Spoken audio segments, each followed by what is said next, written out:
I'm going to be making this video talking about chapters 4 and 5 in the text for $8.99 TESOL.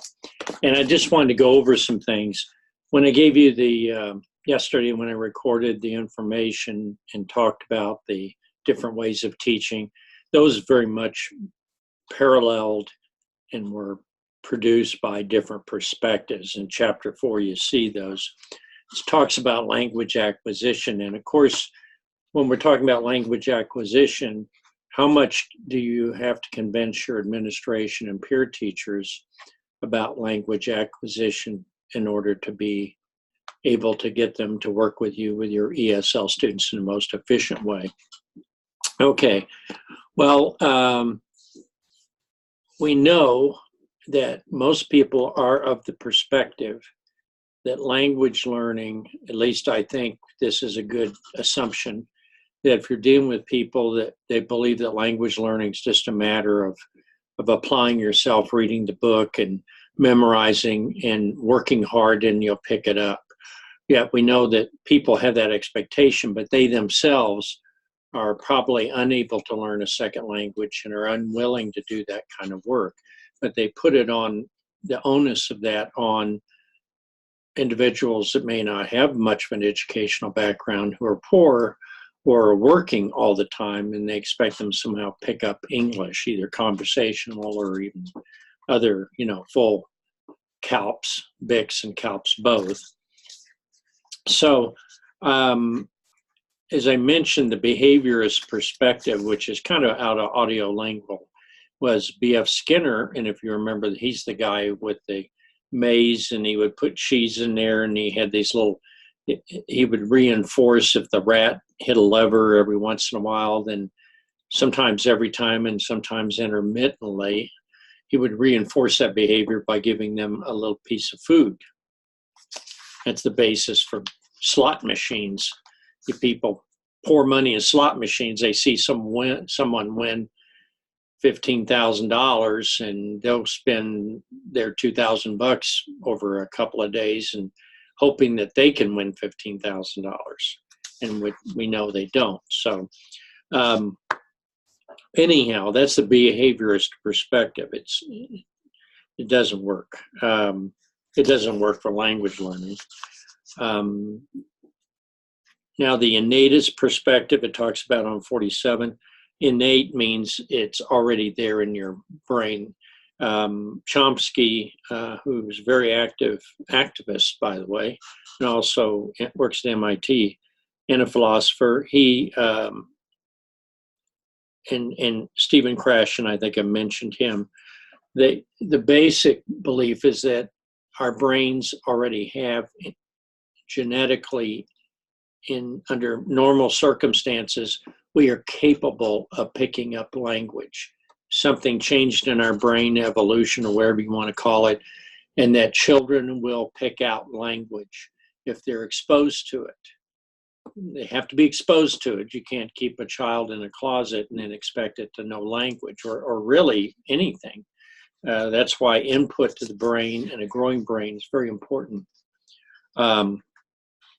He has some things here, acquisition learning hypothesis, monitor hypothesis, natural order, and that's where you get the natural order thing in that perspective. Now, what is this basically means that within meaningful opportunities where you're able to practice the language, it's not, you get a lot of good reinforcement, there is reinforcement, but that you are able to pick up languages, and the child's brain is just going crazy, building new cells and new patterns. And it's important to remember that you as an adult are still capable of a lot of that growth. And so that thing that adults can't learn a language is just an excuse. I don't buy into it. You can't learn because you don't want to learn, because there's resistance. There may be occasionally a reason, but I think reasonably you can learn French if you're 60 years old. I've studied French and German. Since college, I've studied French, and I love French. What didn't have an opportunity to be very good at it, but I enjoyed it. There are the myths in here, and I wanted to go through those. children learn languages more easily and quickly than adults. Not true. It's easy for people that are in high school to say, I can't learn a language, I'm too old. But that's not true. It takes 1 to 2 years to acquire the English language. That's not true. It may take 1 or 2 years to pick up some conversational English, and it'll be pretty fluent. But actually grasping the language can take up to 10 years, maybe 3 to 10 years, depending on exposure, etc. And that's where we get BICS and we get CALPS, and I think you know what that is. If you don't, look it up, CALPS versus BICS. The more time, number 3, the more time people spend in a second or foreign language context, the more quickly they learn the language. Seems like a pretty reasonable statement, doesn't it?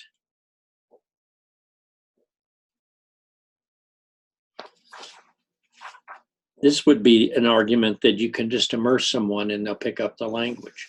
But the problem is that you cannot drown somebody in English and expect them to come out fluent.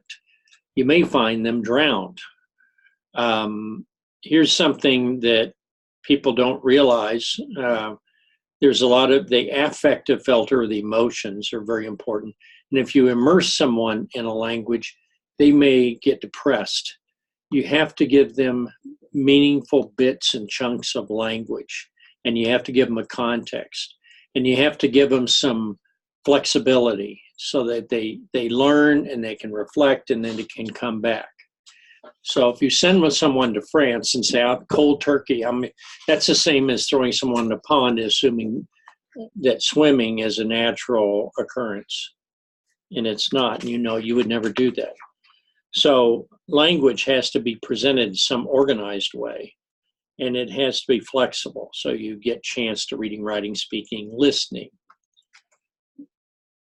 Myth number 4, children learning English will learn faster if parents speak English at home. Well, most of the time, the parents don't speak English at home is why they're learning English in school.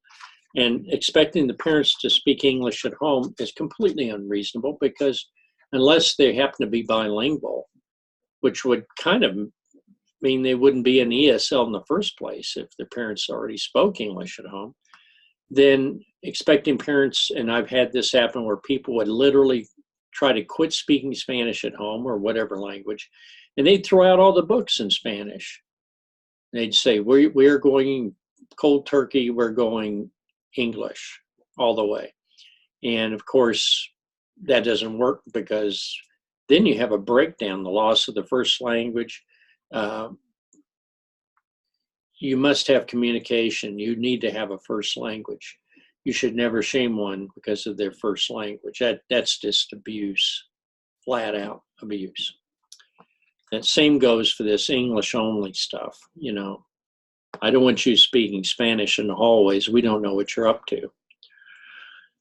There are companies, I think in my legal class, which is the one I just started, there are companies where people have tried that. If they catch you speaking Spanish, they threaten you loss of your job. The more children are immersed in English in school, the faster they learn English. That's not going to work. It goes back to the third one I just mentioned. It takes the type of program. Okay, that's the clock. It's my Three Stooges clock. I have the lights on, so it's louder. It's 10 o'clock at night, by the way. So English has to be taught in a methodical and a kind way, engaging way. Can you imagine if we replaced the word English with mathematics? If you immerse people in mathematics, they'll become mathematical. And some of you that didn't enjoy math probably got drowned in math classes. They went very fast, they gave you lots of stuff, and you just shut down. Because that's what happens when people are overstressed. They shut down. It just becomes noise. Okay? If I tried to learn Chinese and I was exposed to Chinese in no meaningful chunks and it's everywhere, I would probably spend a lot of time sleeping because my brain would be so tired. And that's really one of the best ways to put yourself to sleep is to try to do something that you don't understand. It's very frustrating, and it will actually cause you to be exhausted. You'll start yawning, because meaning is what the brain seeks. The brain seeks meaning, whether it's a symbol or whether it's trying to understand it, some cause effect, but we seek meaning. And when we are unable to get any kind of grasp on something, I compare it to getting an old-fashioned mattress with no handles, no little rope handles or anything, and you're trying to carry it. And as I was doing when I was moving it downstairs in my house by myself, trying to drag that mattress down the stairs. It was just a big, massive weight that would bend in every direction. It's like carrying a dead body. I wouldn't know about that, but it was like that. You didn't have any way to control it. There weren't any handles. It was too bulky. And when you carry stuff that's too heavy, you strain a lot of your muscles and you get tired very quickly. Imagine hauling mattresses all day. And you didn't have any kind of device to grab a hold of them with. Okay, all people acquire languages in the same way. That's a very interesting statement. We can't say that. We can't say that at all, because we know our first language is acquired because we're little kids and we get all kinds of opportunities. We can even learn a second or third language in those circumstances. But when we're older, we can still acquire a language, but we can't go back and lay in a crib and have somebody sing lullabies in the language to us. Now, you saw one of those, what was it, not the Silent Way, but Suggestopedia and some of those, where there was actually music used and people would speak to you and you didn't understand it, but you got the sounds and it was kind of pleasant. It's kind of like a lullaby. So there are aspects of language that we like to hear, like what was that one song that during, it was in Spanish, and I cannot think of it. Oh, I'll send it to you when I get it. But it's the one where the people are singing in Spanish. It was a very popular song. And it was some guys from Puerto Rico came up with it. It's about the time of probably a little bit before the hurricane. And it was a #1 song in the United States, even though part of it was in Spanish. Okay, so people acquire language in the same way. Nope, you can't assume that, because you can't have them memorize it. That doesn't work. You can't necessarily teach in just one of those modern ways of teaching it, whether it's the Racius method. You can't assume those will work. Language students learn and remember what they are taught. Well, if there's a lot of reinforcement, but if you teach like strict grammar and things like that, people forget that. It's like taking a test about how to write in Spanish after about a month after the last lesson. How much do you remember of it? Recency counts, and constant exposure is very important. Especially, it has to be, it's like training your muscles in a way. It's not training exactly, but if you don't pick up any weights after you've worked out for a month and you try to pick up the weights and do the same thing again, your muscles have forgotten. And although that's not the same as the brain, how the brain may forget, but there is some aspect of it that can be forgotten. And there's a few other questions on there to talk about. Do bilingual students experience delays?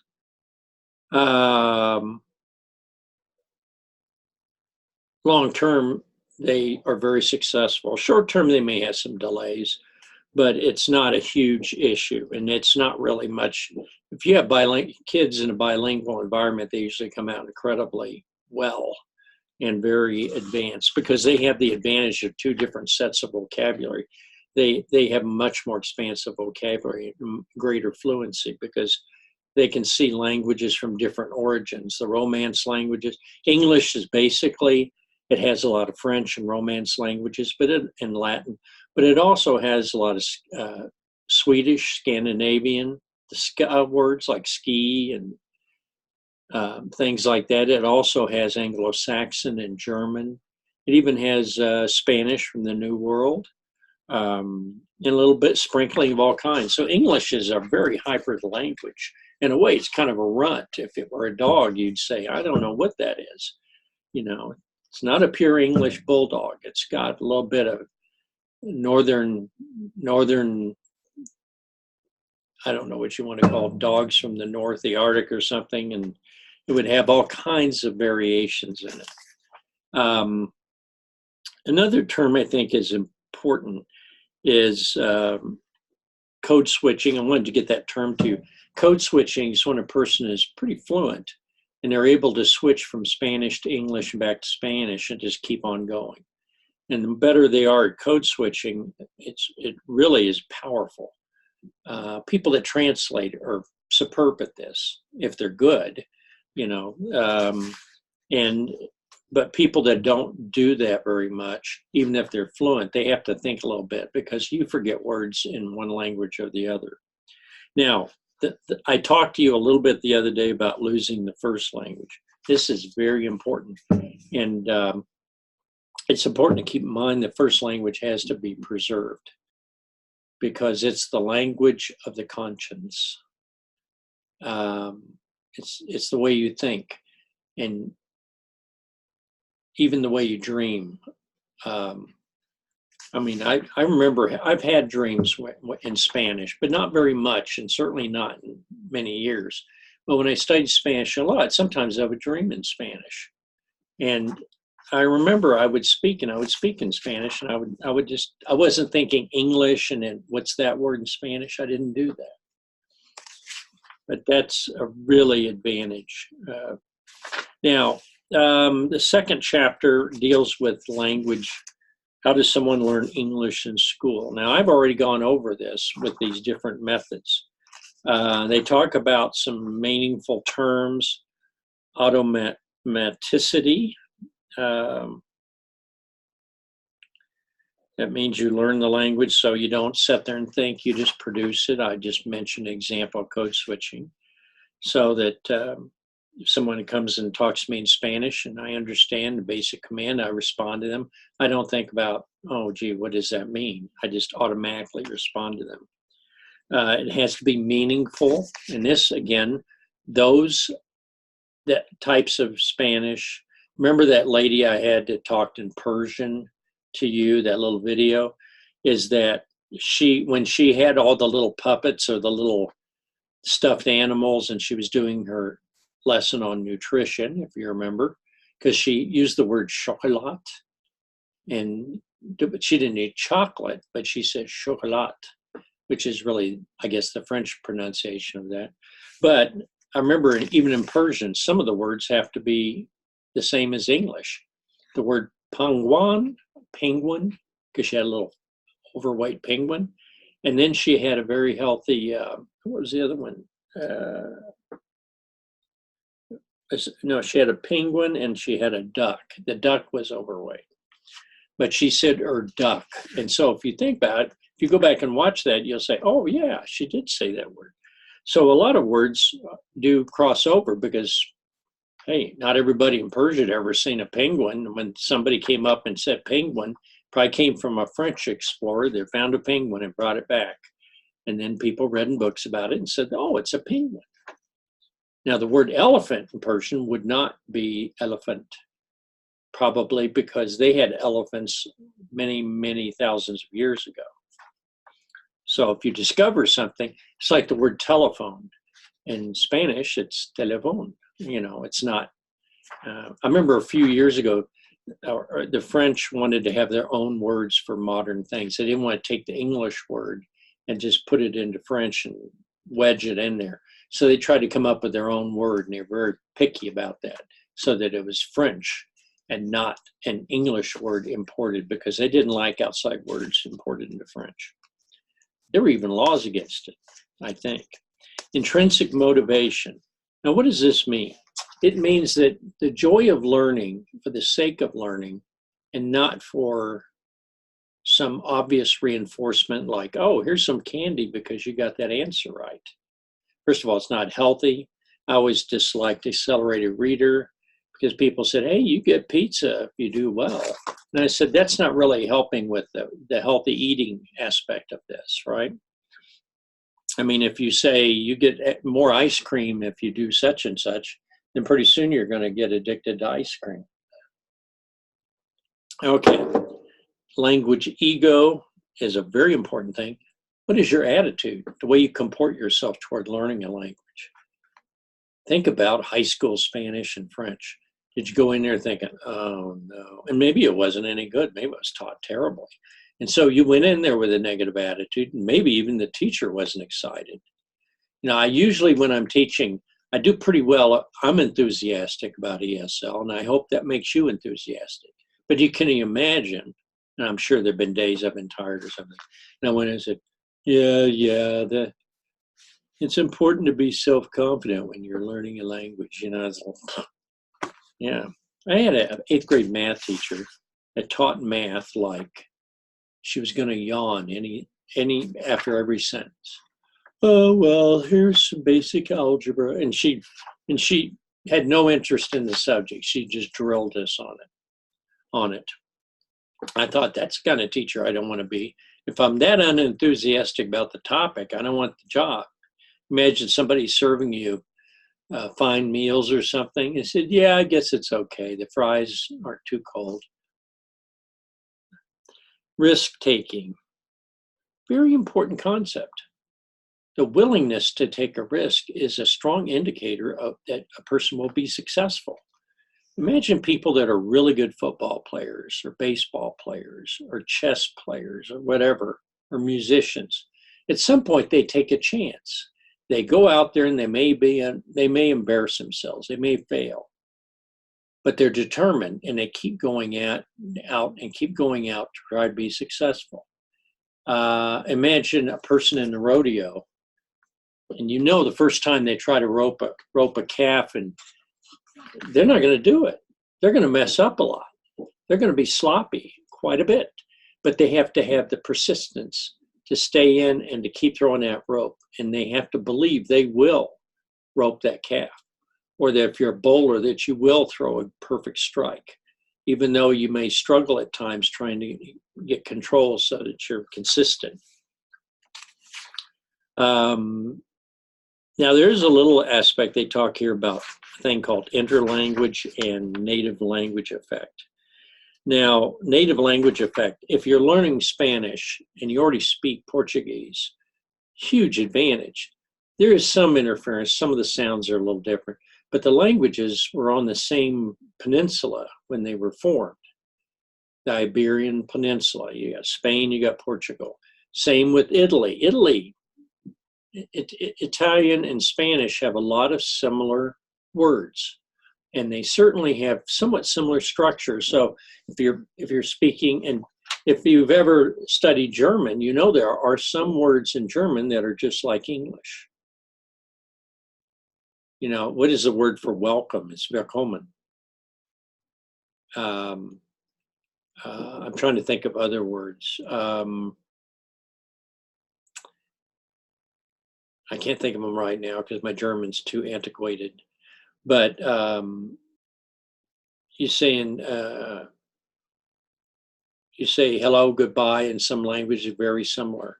And it happens in Europe because they were within close contact with each other. So when some of the languages formed, and then so they shared some of those.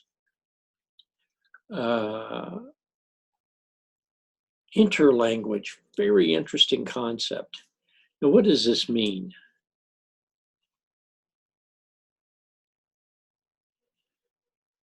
They talk about fossilization. It's not about dinosaurs. But sometimes when I learned my Spanish back in the 70s, I kind of froze my Spanish at a certain level back in the 70s. And I just used it like that. I didn't evolve my Spanish. I didn't pick up new slang. I didn't pick up a lot of accents or anything. I kind of used the basic book Spanish, kind of West Coast of South America Spanish.